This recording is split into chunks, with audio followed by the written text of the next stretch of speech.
The Bengals are off to a 5-0 start, and some, including ESPN.com's Coley Harvey, are making the case that Andy Dalton should be the front-runner for MVP. Dalton has thrown 11 touchdowns and only 2 interceptions this season while posting a QBR of 83.7. Stephen A., do you agree that Dalton should be the leader in the MVP race? Well, I definitely think that there's a case for Tom Brady, and I don't want to sit there and you know, it's my birthday. I'm not interested in being agitated by Skip Bayless, so let me just throw out that little caveat right there. I'm not saying that Andy Dalton is better than Tom Brady. I'm not saying that Tom Brady's numbers per se are more impressive, because they are more impressive. But, Skip, here's my case for Andy Dalton, where he came from to where he is at this particular juncture in terms of his personal efficiency, completing about 67% of his passes, throwing just, 2 interceptions. I'm sorry, just throwing just 2 interceptions on the entire year, whereas Brady has thrown none, I know. But also going up against Baltimore and Kansas City and Seattle, etc. All of those things resonate with me. I know he's got the Giovanni Bernards around him, the A.J. Greens, the Sanu, the Jones and Eiferts and those boys, and Hugh Jackson is helping along the way. But so many people talk about the metamorphosis that has taken place and has kicked in where this kid is concerned, how he's really grown and matured and all of this other stuff. When I think about Tom Brady, yeah, to some degree, he's a victim of his own greatness. He's not doing anything that's unexpected. It's relatively predictable. He's got the #1 tight end in all of football and a future Hall of Famer in Rob Gronkowski. As far as I'm concerned, how Bill Belichick has found Deion Lewis out of nowhere is amazing to me. All of those things are true, and Tom Brady is the one that makes that engine go. But what I would say to you is a Pittsburgh Steelers defense on the opener with a first-time defensive coordinator in Keith Butler. You go against the Buffalo Bills, which to me doesn't count because despite how great their defensive personnel is, it is Rex Ryan we're talking about here, who Tom Brady and the New England Patriots are clearly incredibly familiar with. And then you had a virtual bye week in the Jacksonville Jaguars and then another bye week in the Dallas Cowboys because they're trying to get their defense together. So I think in terms of the ease in which their schedule has gone, I look at Andy Dalton and what he has done, and I consider it more of an accomplishment thus far, even though I certainly wouldn't say he's better than Tom Brady in any way. Now you have succeeded in irritating me on your birthday with what you just said. And I know you dropped little caveats and little I can escape hatch here and I can dodge over there. You know, you gave Brady some little props, but you're still making a case for a guy who has no business in the same sentence with Tom Brady. I'm sorry. It just comes across to me as more Brady hate.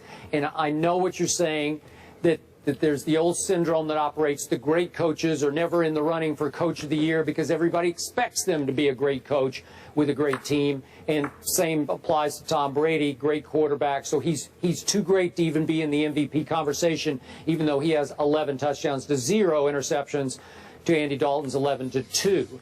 And I would also suggest to you to fixate on the fact that Tom Brady doesn't have an A.J. Green, a high-pick, deep-threat stud receiver. He doesn't have that guy. He's got Julian Edelman, a former college quarterback, taken in round 7. Little Julian Edelman is his A.J. Green. And I realize Brady has Rob Gronkowski, but Stephen A., Tyler Eifert is about as close to Rob Gronkowski as you can get in the National Football League. Talk about a stud target receiver for him, a security blanket. So those are 2 great weapons that he has.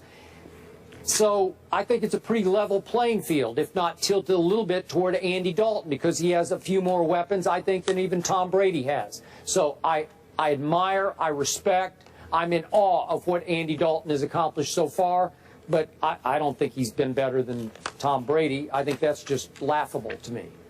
Well, I mean, I think the Jacksonville Jaguars defense against Tom Brady was laughable. And even though the Dallas Cowboys were slightly better with the arrival of Greg Hardy and Rolando McClain, I still think they're a shell of what they will ultimately end up being. So I look at the New England Patriots as basically been able to have this entire season off thus far against the defenses they've played against because of all the aforementioned items I had mentioned. Steelers with a new defensive coordinator, familiarity with Rex Ryan and what he's going to throw at you, and to me, Jacksonville and Dallas doesn't count. So that's my argument. Okay, keep hating. It's okay. The last two Bengals quarterbacks to win MVP, Ken Anderson in 81, Boomer Esiason in 88, both won the AFC title but didn't win in the Super Bowl. Dropping knowledge on fools today, Skip. Up next, we're going to party like it's your birthday. Really? But it really is. October 14th, Stephen A's B-Day today. Should we give him the last word? Yes. I think we should. Someone else has some words for you, too, Mr. Smith. First Take is brought to you by New Lee Jeans with Active Comfort Denim. Comfort never looks so good. And Infinity, luxury cars that deliver inspired performance. Friend of the show, Jay Farrow, sending his happy birthday wishes to our own Stephen A. Saying happy birthday, Stephen A. Smith, Usher, Stacy Keebler, and me. LOL. Stephen A., what do you have to say to Jay? Well, first of all, I appreciate it. Happy birthday to you, my brother. Appreciate you, love you. Jay Farrow, that's my man. Of course, Usher is big time. And for those of you who don't know, Stacy Keebler was special long before she hooked up with George Clooney. I just want to point that out. I just want to point that out. So Jay Farrow's birthday is Stephen A's birthday and Jay Farrow's birthday? My man Jimmy Jackson. My man Jimmy Jackson does work for the Big Ten and stuff like that. Used to play in the NBA. It's his birthday too. Wow. Jimmy! Way to go. It's Libra season, Stephen A., just celebrate responsibly tonight, will you please? I'll do my best. Happy birthday. Bernard Hopkins is here tomorrow. Okay, first of all, I'm resigning. I'm not retiring. I'll get that part straight. I doubt if I'll ever be a head coach again, but, you know, maybe coaching a high school team or something. So don't say I've retired completely from coaching. Who knows what will come in the future. I always get asked, how much longer are you going to coach? And my answer is always the same. As long as we keep winning these bowl games, everybody's happy, we're ranked, life's pretty good, I guess I can go several more years. But if it starts going south, starts going bad, then I need to get out. All right, that was Steve Spurrier announcing his resignation from South Carolina yesterday. Our own Desmond Howard tweeted the following last night. The media loves Steve Spurrier. Any other coach, the narrative would be he quits on his team halfway through the season because they are 2-4. Stephen A., now that we've heard from Spurrier, do you think he quit on South Carolina? Well, I don't think there's any question that he quit. I just don't blame him for doing so. And I understand that I may very well be in the minority. So what? What else is new? When I think about what Desmond Howard said, he's not false. When I listened to Mike Golick this morning on Mike and Mike, and Mike Greenberg as well, they're not false either. They absolutely are right on point with what they're saying that Steve Spurrier did. The difference is, and I guess Skip is right along with them, the difference is, however, y'all may have a problem with it. I don't. Because I'm reading between the lines of what he's saying. Being 2-4 in the SEC, obviously that's not impressive. Struggling to beat Central Florida after being down 14-8 against them at halftime, or up 14-8 against them at halftime a few weeks ago. He saw the handwriting on the wall, but I don't believe it's because of their record. That's the only reason why. I do agree with somebody like Mike Greenberg when he says if they were winning, he would still be there. But I think the fact that you heard the rumblings that you heard, the kind of things that I alluded to yesterday, along with some internal heat and discomfort coming his way, it's one thing to lose. It's another thing to feel unwanted. And even though the president is on record saying he tried to convince him to stay, the president of University of South Carolina, I think there were other people, whether they were boosters, alumni members, etc., looking at him, questioning his age, whether or not he still had it, looking to recruiting and everything else. And I believe that there were some people associated with the South Carolina program that became, dare I say, an irritant to Steve Spurrier.